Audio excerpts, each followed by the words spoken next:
Good morning from the heart, December 5th, as in the days of Noah. Genesis 6, verse 5 says, Then the Lord saw that the wickedness of man was great in the earth. The inhabitants of the world at this time are represented by the dwellers upon the earth at the time of the flood. The wickedness of the antediluvians, which means before the flood, is plainly stated, and God saw that the wickedness of man was great in the earth, and that every imagination of the thoughts of his heart was only evil continually. God became weary of this people, whose thoughts were only of sinful pleasure and indulgence. They sought not the counsel of God, who had created them, nor cared to do his will.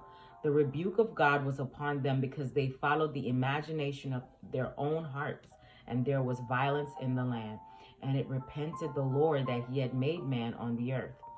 In his teachings, Christ referred to this, but as the days of Noah were, he said, so shall also the coming of the Son of Man be.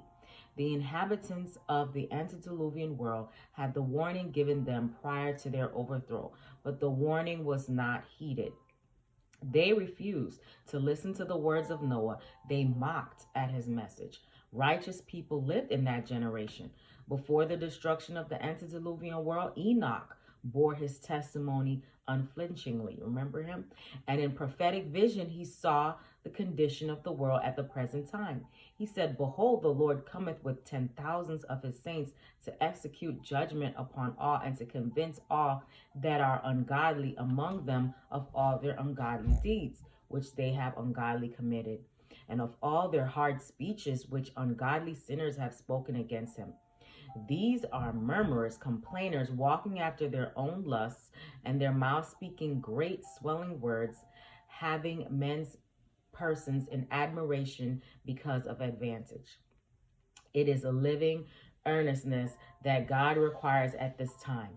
Ministers may have but little learning from books, but if they do the best they can with their talents, if they work as they have opportunity, if they clothe their utterances in the plainest and most simple language, if they walk in carefulness and humility, seeking for heavenly wisdom, if they work for God from the heart, actuated by love for Christ and the souls for whom Christ has died, they will be listened to by those of even superior ability and talents.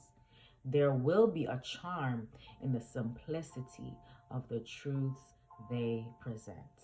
I hope you have a great Monday. Live from the heart.